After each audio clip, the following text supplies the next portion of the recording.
इस दुनिया में कुछ काम ऐसे भी हैं जिन्हें हम हमेशा बढ़ा चढ़ा कर ही देखते हैं। अब जैसे कि आप पायरेट्स यानी कि समुद्री लुटेरों को ही देख लीजिए। जब कभी भी हम इनका नाम सुनते हैं तो हमारे दिमाग में यही ख्याल आता है कि ये बहुत ही ज्यादा बुरे और निर्दयी लोग होते हैं जो लालच में किसी भी हद तक जा सकते हैं और इनसे बच पाना बहुत मुश्किल है।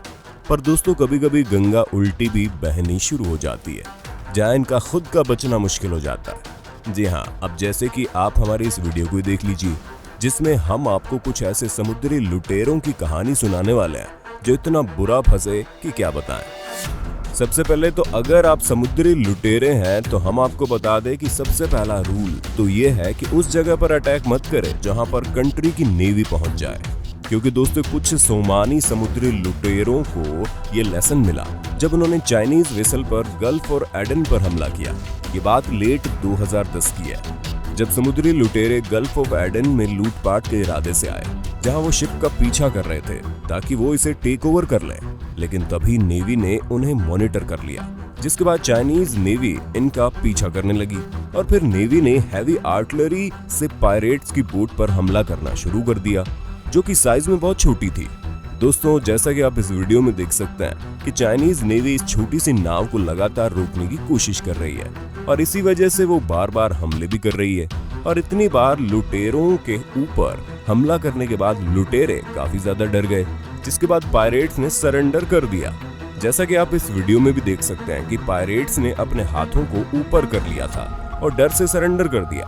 और उसी साल एक और इंसिडेंट हुआ जहां पर एक स्ट्राइक टीम को भेजा गया ताकि वो समुद्री लुटेरों के पास फंसे क्रू मेंबर्स को रेस्क्यू कर सकें। पर जिस शिप में पायरेट्स थे वो काफी ज्यादा लोडेड थी, जिसमें काफी डैमेज भी हो गया था। यहाँ तक कि कई सारी खिड़कियों में बुलेट होल्स भी मौजूद थे, जिसका साफ मतलब है कि यहाँ पर काफी बड़ी झड़प हुई होगी। लेकिन ये चीज अब चाइनीज नेवी के सामने कहाँ चलने वाली थी, क्योंकि चाइनीज नेवी वहां पहुंचकर पायरेट्स को कैप्चर कर लेती है और हर कोई बच जाता है।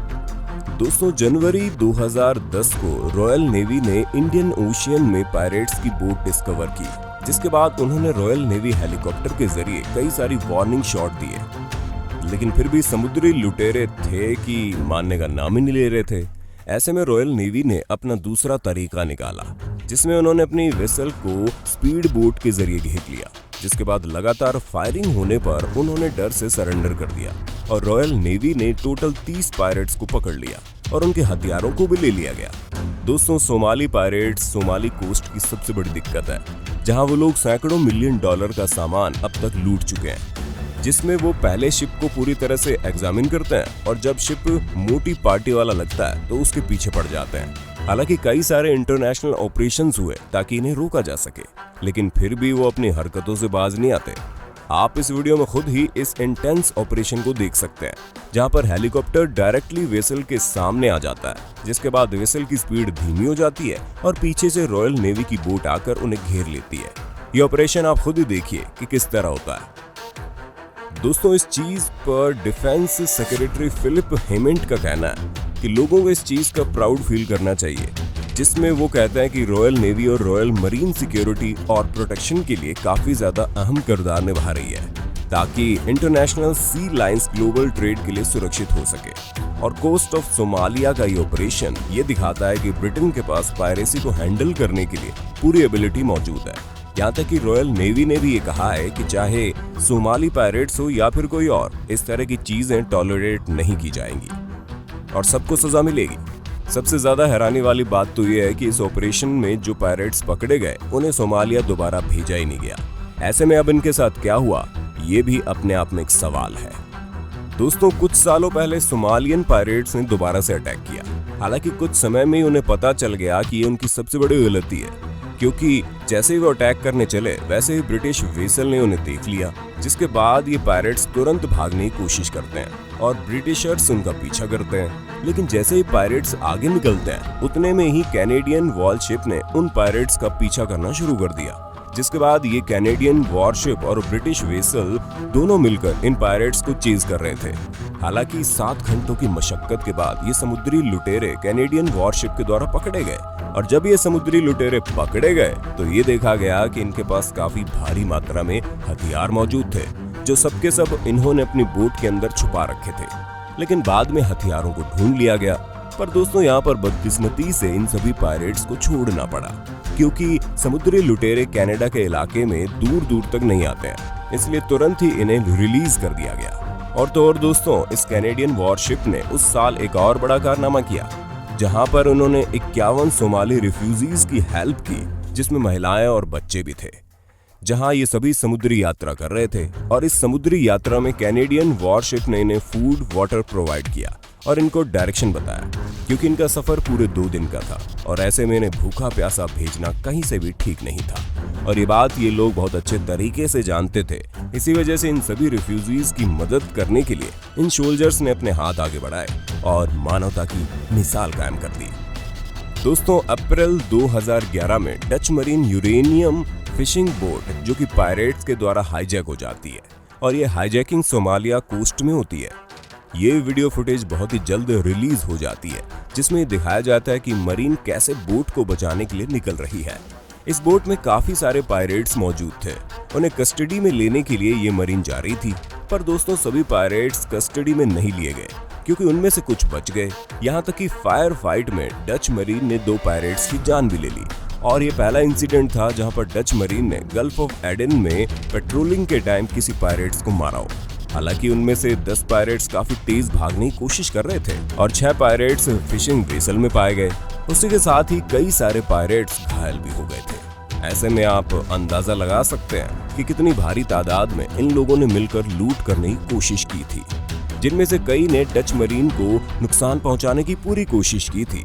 ये भिड़ंत काफी लंबी हो गई, जिसमें से डच मरीन में से भी कई सारे सोल्जर्स घायल हो गए। ऐसे में इन्होंने इतनी भारी मात्रा में नुकसान किया तो उन्हें सजा तो मिलनी ही थी, क्योंकि कई बार पायरेट्स को यूं ही छोड़ दिया जाता था तो कई बार उन्हें गिरफ्तार भी किया जाता था। लेकिन इस बार डच मरीन उन्हें छोड़ने वाला नहीं था और उसी के बाद 2010 में 5 सोमाली पायरेट्स के खिलाफ डच फ्लैगशिप पर ऑटोमेटिक वेपन से अटैक करने का मुकदमा चला, जिसमें इन पायरेट्स को 5 साल की सजा सुनाई गई। वैसे हम आपको ये बता दें कि ये पहला पायरेसी केस था जो यूरोप के कोर्ट में आया था, वरना जब से मॉडर्न एरा लगा है इस तरह की कोई भी घटना यूरोप के कोर्ट में नहीं आती थी। दोस्तों, कई सारे पायरेट्स फिशिंग वेसल या फिर कमर्शियल शिप पर हमला करते हैं ताकि उनके अंदर मौजूद जितनी प्रीशियस कार्गो मौजूद हो उसे ले लें।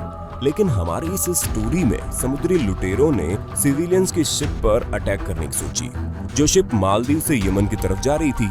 दोस्तों, इस जहाज में जितने भी लोग थे वो अपनी शानदार यात्रा का मजा ले रहे थे, जहां पर उन्हें 20 बार व्हेल दिखाई दी और उसके साथ ही समुद्र का ये सुंदर नजारा भी उनके लिए कुछ कम शानदार नहीं था। पर उन्हें क्या पता था कि कुछ ही पल में तूफान सा आने वाला है। थोड़ी देर में कुछ लोग आते हैं जो खुद को फिशरमैन कहते हैं और फिर धीरे धीरे उस ट्रैवलिंग शिप की तरफ अपना रुख करते हैं। लेकिन ये चीज एक बोट में बैठे कुछ लोग देख लेते हैं, जो पहले तो दूसरी डायरेक्शन में जा रहे होते हैं, लेकिन इन पायरेट्स को देखने के बाद वो अपना रुख उनकी तरफ कर लेते हैं। जिसके बाद इनमें से एक इंसान अपनी राइफल निकालता है और 3 बड़े बड़े शॉट लगाता है। हालांकि हमें भी पता है कि इतने सारे पायरेट्स के लिए 3 शॉट्स काफी नहीं थे, पर फिर भी ये बात तो पक्की थी कि इस चीज से वो पायरेट्स उस ट्रैवलिंग शिप से दूर चले गए थे, क्योंकि उन्हें ऐसा लगा कि कोई नेवी फोर्स वहां पर मौजूद है जो उनका पीछा करना शुरू कर देगी। दोस्तों, इस वीडियो में आप खुद ही देखिए कि इस शख्स ने किस तरह अपनी राइफल निकालकर इन पायरेट्स की वेसल पर शूट करना शुरू कर दिया। तो दोस्तों, देखा आपने कि खुशकिस्मती से उस ट्रैवलिंग बोट के लोगों को इस फिशिंग शिप वाले लोगों ने अपनी राइफल से शूट करके बचा लिया, वरना उन सभी की जो ट्रिप इतनी यादगार होने वाली थी वो किसी और ही वजह से यादगार बनकर रह जाती, जिसे याद करके वो लोग कभी खुश ना हो पाते। दोस्तों, इन सभी वीडियोस में आपने एक बात नोटिस की होगी कि ये सभी पायरेसी कोस्ट ऑफ सोमालिया में हुई है, और ऐसा इसलिए क्योंकि पहले वहां की गवर्नमेंट स्ट्रिक्ट नहीं थी, लेकिन 2013 के बाद नए रूल्स बने, जिसके बाद उस साल केवल 9 बार ही पायरेट्स का अटैक हुआ, जो कि पिछले सालों के मुकाबले बहुत ही ज्यादा कम था। हालांकि पायरेसी जैसी चीजें अभी भी होती है, लेकिन इनकी मात्रा अब कम हो गई है। बाकी दोस्तों, हमें पूरा यकीन है कि आपको इस मॉडर्न एरा की लूटपाट के बारे में जानकर काफी ज्यादा इंटरेस्टिंग लगा होगा। अगर हाँ, तो इस वीडियो के बारे में हमें कमेंट करके जरूर बता दो ना। और ऐसे ही इंटरेस्टिंग वीडियोस को लगातार देखने के लिए हमारे चैनल को लाइक, शेयर और सब्सक्राइब करना ना भूलें। धन्यवाद।